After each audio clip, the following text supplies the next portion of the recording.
There was someone that raised their hand when I said, did Walz win the debate? Someone raised their hand and said yes. Who was that? Anybody want to claim it? You said that you believe that Walz won the debate. Why do you think he did such a great job? Because he's very articulate. He knows his facts. J.D. Vance totally switched the script last night. He told untruths. He flipped the switch. He lied throughout the whole entire debate last night. What he said was untrue.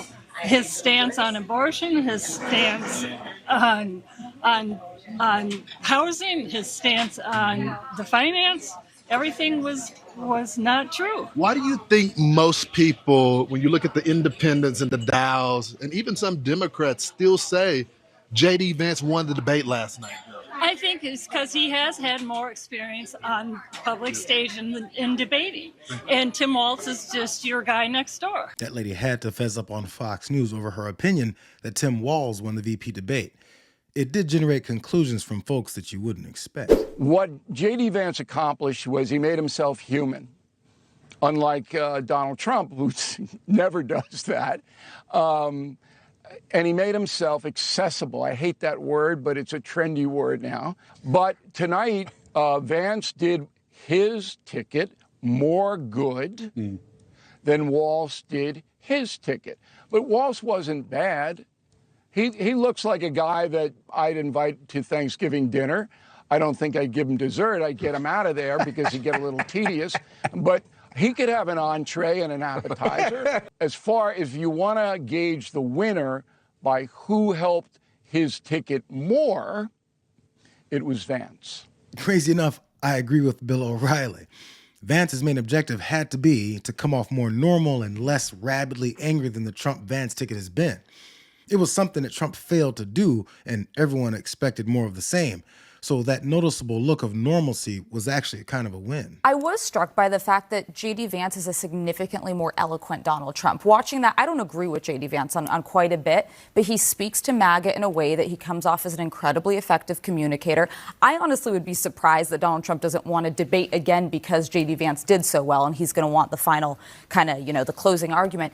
But listen, J.D. Vance is a chameleon. There's multiple sides to him. It's one of his greatest political strengths. He showed up with a command of facts. There were some untrue things that he said, but he's tried to show the side of empathy with him that I found myself believing it. And then I remember his lies about Haitian kids, his comments about childless cat ladies, and his general record online is a mean-spirited internet troll. So long and short, I don't know that this moves the needle, but I do think it solidifies his place as the MAGA heir apparent after Trump. People's reactions were basically surprised, which should tell them how easily we've been normalized into this endlessly abrasive and clueless energy Donald Trump brings to everything. You either never get tired of the chaos or you can't take it anymore.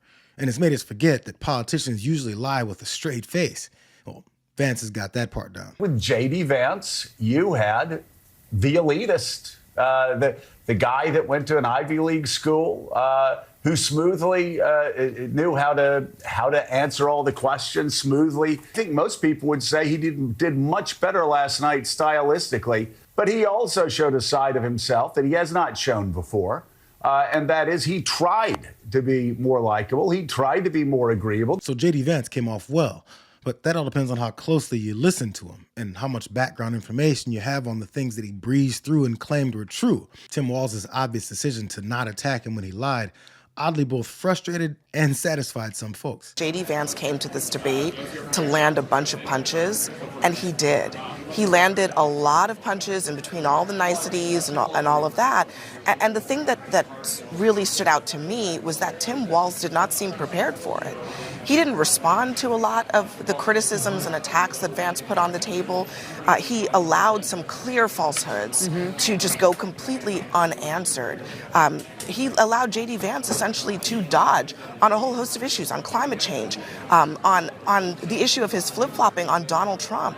He allowed Vance initially to claim that Trump salvaged the Affordable Care Act. It took him several sentences to get to the part of his answer, Walz's answer, where he actually responded to that. I mean, I think there was a clear lack of preparation and execution here. It really may not have been about prep with how committed Walz was to being cordial. even saying he agreed with Vance on several occasions. It sanitized his image with people that have seen his past comments about women's rights and his effortless ability to lie. And people noticed, though. We did see something that kind of speaks to what I'm saying. The candidates chatting. Their wives came up chatting. That was not something we saw anything close to in the presidential. I haven't seen a debate like this in a very long time. They supported each other. They were kind. And it was warm and fuzzy. I mean, you could watch it and not be offended by the words they were using towards each other. And I think to that point, one of the striking things when we were looking at the data in terms of your guys' responses is your favorability for both candidates, regardless of how you viewed them coming into the night, went up. Yeah. Tim Walz's favorability jumped up 13 points. Has a 59% favorability rating after the debate, a 22% unfavorable rating before the debate. There's something that viewers liked, that undecided voters liked, that registered voters liked about Tim Walz. Sadly, this is where we are. When we have a debate that really was heavy on policy and a little bit lighter on direct personal attacks, people felt better about both candidates. But the downside was that while we were enjoying what looked like two adults having a debate without a petulant 78-year-old dragging it into name-calling, they missed just how many horrible things Vance eloquently advocated for, while Tim Walz mostly allowed it to slide. Walz almost apologizes for it, where he says, like, we're agreeing on a lot of stuff, and there's a lot of bipartisan. This is a thing I can't go with you on. And I just thought it was very human. You could tell, you could see it in his face, because you can hear when someone's throat is a little closed. He doesn't like fighting and arguing. Right. He doesn't like delivering the blow. It's not who he is. He had to kind of steel himself. He almost apologized for it. He kept saying, I'm so shocked. I'm so shocked. I'm kind of bummed out by this, dude, that you would say that. But it was, I found that part all the more effective. It's two-sided. It was effective in causing viewers to not feel like they're watching with the energy of a football game, but ineffective in showcasing just how radical the things J.D. Vance was saying really were. He legit couldn't, seemingly wasn't allowed to admit that Donald Trump lost in 2020. It's got to be the first rule of being MAGA. You can't admit that the leader is indeed not infallible. You can look as obviously awkward and dishonest as Vance did when denying the results of the election again and again, but you take it to avoid being excommunicated. But again, people that cared more about the alternate reality being pitched than the non-combative energy, they noticed these lies. One of the stark sort of aspects of that debate that really stuck with me was when they were talking about January 6th and how Mike Pence certified the election, and they were wondering if J.D. Vance would certify the election should Trump lose. And, you know, J.D. Vance didn't really give us a definitive answer, and I'm disappointed in that fact. And I don't think that I can trust someone, you know, with my vote if they're not going to respect it. But the one thing that stuck out to me was Vance's refusal to say whether or not Trump lost the 2020 election. That moment, I think, was embarrassing, first of all, for J.D. Vance. And that went a long way after 90 minutes of Vance really trying to seem a lot more likable, seem a lot more straightforward, a lot more relatable. In that moment, he seemed like a politician who wanted to do one thing, which is to please Donald Trump. If you cannot, in 2024, answer that question, you are unfit for office, because the guy who's watching that you're performing for will kick your behind when you get off that stage, tells me and should tell the country you are unfit for office. J.D. Vance was very clarifying at the end of this debate. And he told viewers everywhere that was watching, if you hate American democracy, when things don't go your way, vote for me. It's one of those extreme lies that Trump somehow gets away with. But when surrogates are forced to keep the lie alive, they don't get the same pass and they come off looking worse. Especially when the playbook is to be aggressively and angrily committed to the lie. Yeah, Corey, why is this so difficult for the Trump campaign to answer? I mean, it's 2024. Did Donald Trump lose the 2020 election? Can you answer that? Jim, I think it's very simple. The American people have passed the 2020 election. They're focused on an election which is just under 5 weeks away. And what we have an opportunity to do now is to talk about two different visions for America.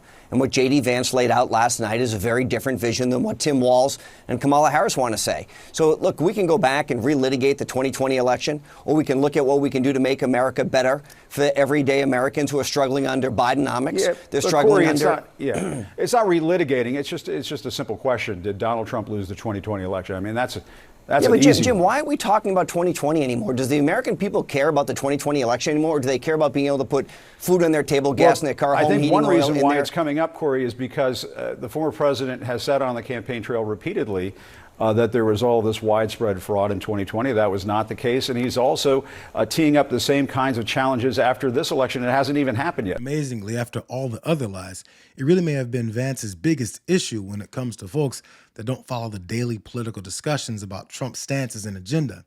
It's all the MAGA camp really wanted, so that they can take it out for an exaggerated spin about how crazy good he did. How do you think he did tonight?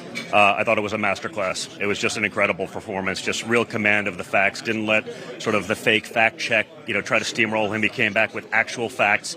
I think he literally won every issue across the board. I think he was actually very comfortable on so many of the issues that Republicans tend to fail. He was probably more comfortable in those issues than most Republicans are, even on our strong points. So I think it was an incredible debate. Do you think he was more comfortable in those issues than your dad was in the last debate? Well, I don't think, it wasn't necessarily a 3-on-1 debate. It started that way. I think J.D. Vance shut that down. And